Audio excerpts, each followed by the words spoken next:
ลงไปปลาซักหัวนี่เราปลาอีเต็มมาไม่เวก็เทียงอ่ะจบเต็มมันคือเลยเนี่ยเราให้จบเต็มเขาไปอ่อยกูจำจะได้แซ่บมันคือไม่ได้แซ่บเยื่อในเวียกถ้าอยากให้ดูดังรักษาnhư là cái tao đúng rồi tao chả ra raเรากันเลยหนาจะนี่เลยดองไปใหม่พักที่บ้าน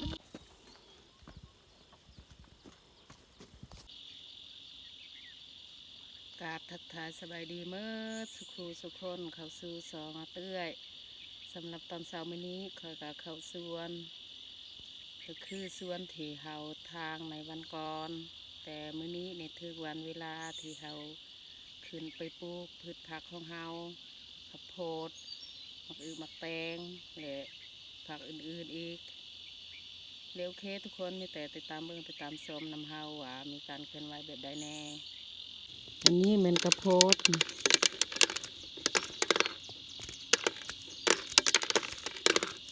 ก่อนเฮาสิปลูกนี่เฮาต้องเอายาของเฮามาใส่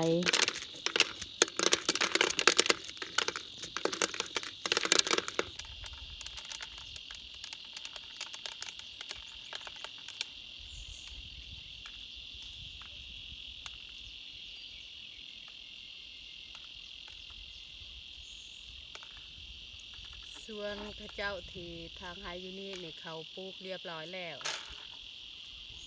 เขาปลูกแต่วันก่อน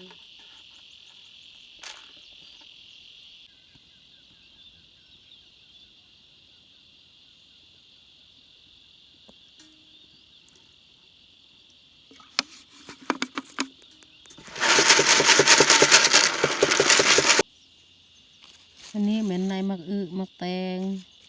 งโม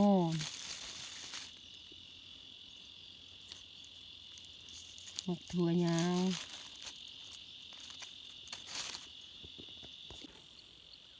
เราเริ่มปลูกเนี่ยเตลุมสุด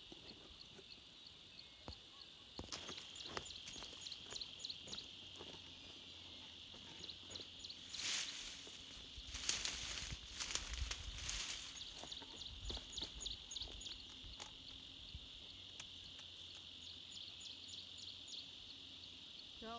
เป็นปังปลายาลัก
เรียบร้อยเขาปลูกสลีจนหมด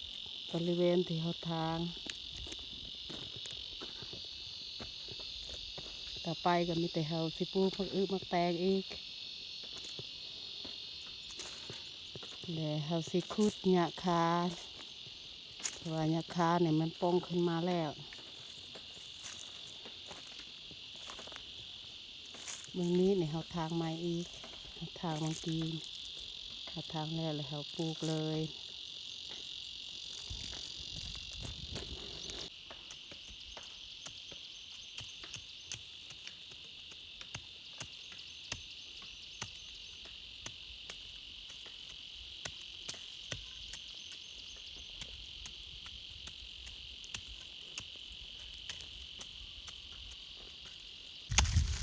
หญ้าคาเนี่ยมันป่องไวขนาดเมื่อเขาได้ชุดแล้วเนี่ยมันกระป่องออกมา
เขาขุดหญ้ากันแล้วต่อไปก็มีแต่เขาสิไปปลูกมักอึมักแตงเสียงรถถีแปลงทางมะเขือสีกกเอาไปปลูกแต่บ่ฮู้ว่ามันสิงามหรือบอถึงว่ามันบ่งามก็ตามเราต้องได้ปลูกไว้ถ้ามันงามก็ดีถ้าบ่งามก็บ่จักสิเฮ็ดมักอึมักแตงนี่เขาสิปลูกบอนหองอันนี้มะเขือ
มักทั่ว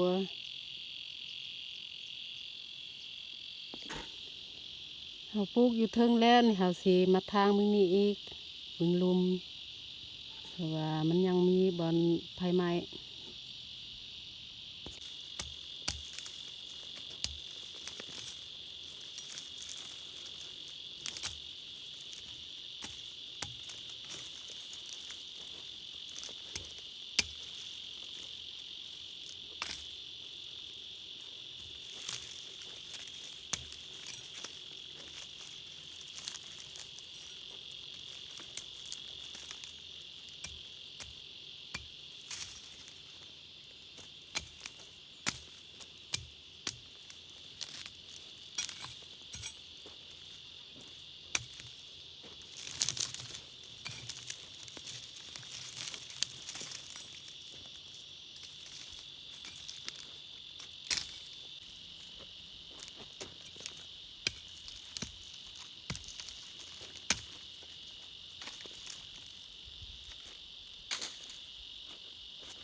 เขาทางแต่ลุ่มสุดจนฮอดนี้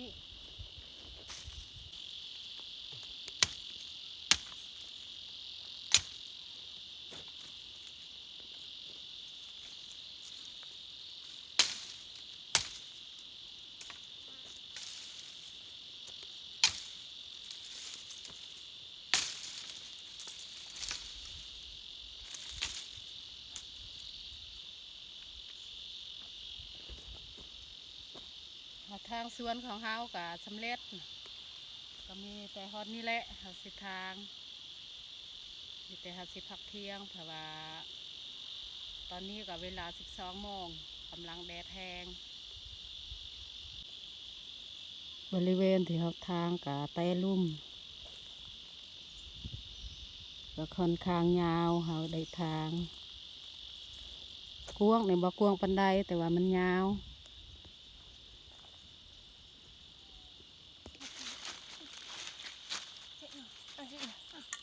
ตอนนี้เขามาพักเที่ยงแต่เขามาพบอยู่น้องๆนะเขามาเล่นก็เลยเขาชวนให้พวกเพิ่นมากินข้าวน้ำเฮาเก็บมักเดือเพราะว่าเฮานี่มีแก้วเขาเอามาแต่บ้านต้องกินเลยเขาพวกน้องๆเนี่ยเขาว่าสิเมื่อแต่เขาบอกให้ข้าเจ้าทาเอามาพี่น้องมากินข้าวเที่ยงน้ำกันเต้านอกประยามจ้าเยริก็ดีจ้ายังดาวเยอะแบบจ้าเหงายามจ้านานกจ้าไม่นักก็ก่อยเยอะ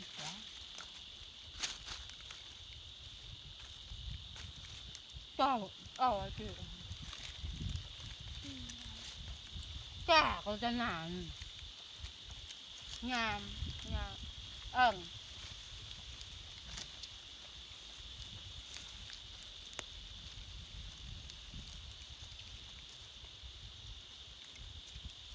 นี่บานจะนานอีจ่างก็ปะงามนอกก็ยาม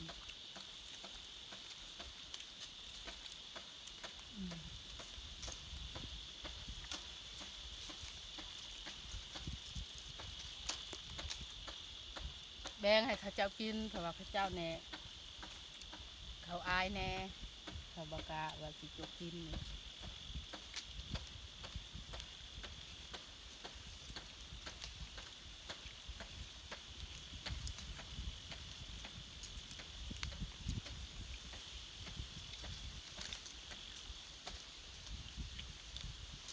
จ้าบ่าจะงานอะไรนี่คือโดนกุย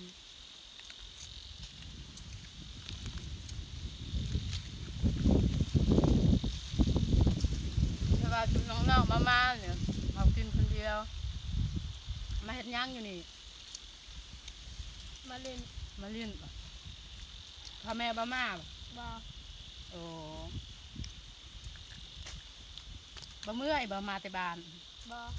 ไปเล่นไก่ปานนี้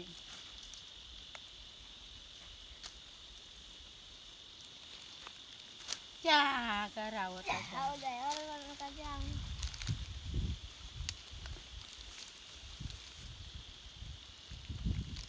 ก้างาน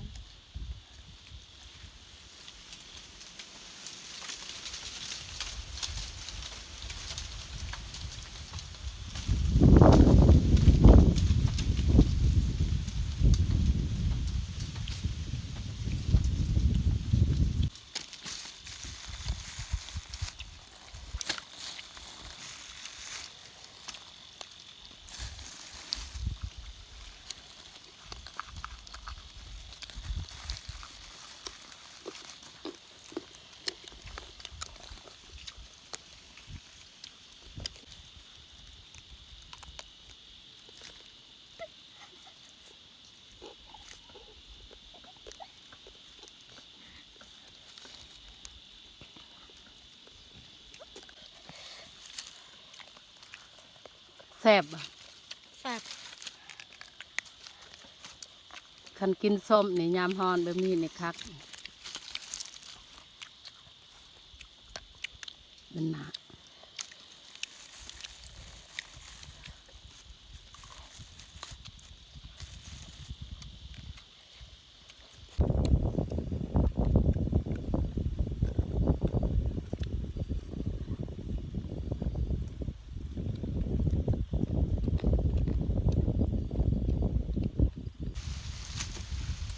พวกเรากินข้าวกะอิ่มเต็มทีเขาสีนั่งพักผ่อนก่อนถึงให้เด็กๆให้เขาก็กลับบ้านเขาก็สิกลับบ้านกินน้ำก่อน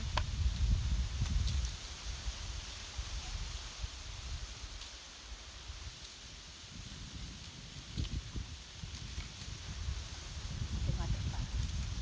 ให้เด็กๆรีบกินน้ำติดดังนี้นะคะ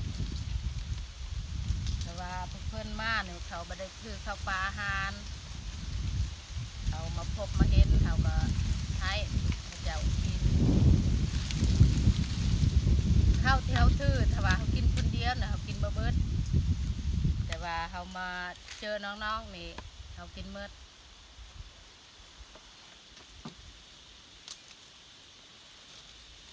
พ่อบ่กินข้าวอิ่มกินข้าวแรกจึงคอยกลับบ้านนะบ่ให้ไปลืมไปเที่ยวเที่ยวปลาแบบนี้